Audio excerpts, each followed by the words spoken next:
एक घास प्रेमाचा खास तुमच्यासाठी. चला तर मग आज आपण डांगर घाऱ्याची रेसिपी बघणार आहोत. डांगर घारा म्हणजेच घारगे आणि डांगर म्हणजेच त्याला दुसरा शब्द लाल भोपळा म्हटलं जातं. तर लाल भोपळा भाज्यांमध्ये आकाराने सर्वात मोठं फळ मानलं जातं. यात भरपूर प्रमाणात क्षार, जीवनसत्व आणि पिष्टमय पदार्थ भरपूर असतात, म्हणून हे फळ आपण खाल्लं गेलं पाहिजे. तर या फळातल्या बियासुद्धा अतिशय पौष्टिक मानल्या जातात, म्हणून आपण हे फळ खाल्लं गेलं पाहिजे. या फळापासून भरपूर साऱ्या पदार्थ आपल्याला करता येतात.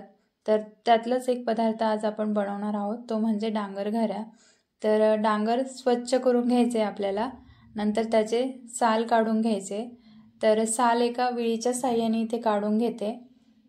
तर ही साल खूप घट्ट असते, पटकन निघत नाही, म्हणून इथे विळी घेते मी आणि पूर्ण साल काढून घेते. तर अशा पद्धतीने सर्व साल काढून घ्यायचे. तर साल ठेवायची नाही, नाही तर कडवटपणा येतो. नंतर एका किसणीने किसून घ्यायचे. तर लाल भोपळा शक्यतो किसूनच घ्या, आपल्याला घाऱ्या करायच्या असतात त्यावेळेस. तर इथे मी प्रमाण सांगते. मी इथे 4 वाट्या लाल भोपळ्याचा किस घेतला आहे. नंतर त्याच वाटीने 2 वाट्या गूळ घ्यायचा आहे. तर गुळाचं प्रमाण बेताचंच ठेवायचं, कारण भोपळा पण गोड असतो म्हणून.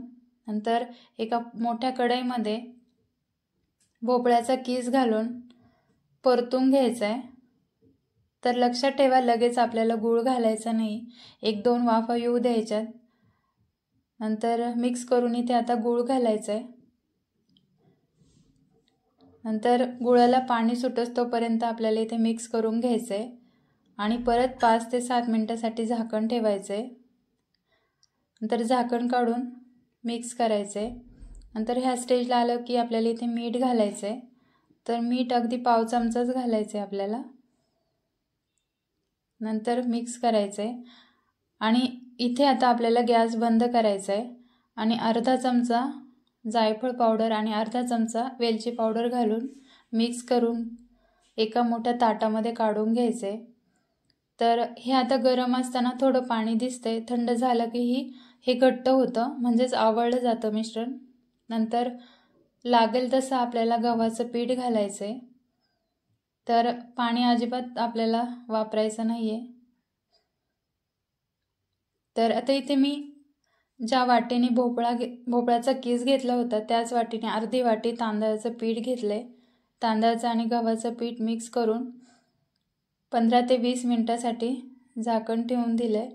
नंतर पीठ भिजलं की मग पोळपाटावर थोडंसं तेल घ्यायचं आहे, गोळा चांगला मळून घ्यायचा आहे आणि छोटे छोटे गोळे करून आपल्याला पुऱ्या लाटून घ्यायचं आहे. तर इथे एक मोठी पोळी लाटून पण आपल्याला एखाद्या झाकणाच्या साह्याने पुऱ्या कापता येतील, पण अशा पण छान होतात.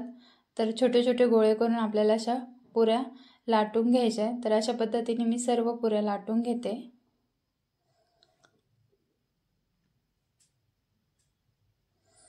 नंतर दुसरीकडे कढईमध्ये तेल घालून गॅस चालू करायचा आहे आणि तेल तापून द्यायचे. तापलं की मग आपल्याला पुरी सोडायची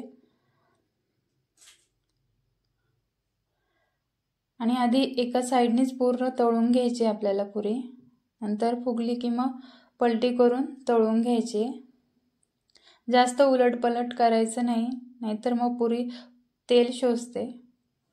तर अशाच पद्धतीने आपण सर्व पुऱ्या तळून घेऊयात.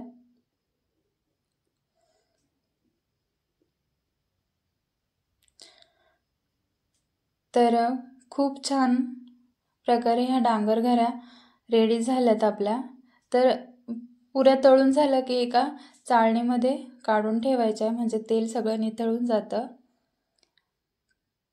तर अशा पद्धतीने आपल्या डांगर घाऱ्या रेडी झाल्यात. तर खूप छान होतात. तर तुम्हाला रेसिपी कशी वाटली कमेंट्स करून नक्की सांगा आणि आवडली असेल तर लाईक शेअर करा.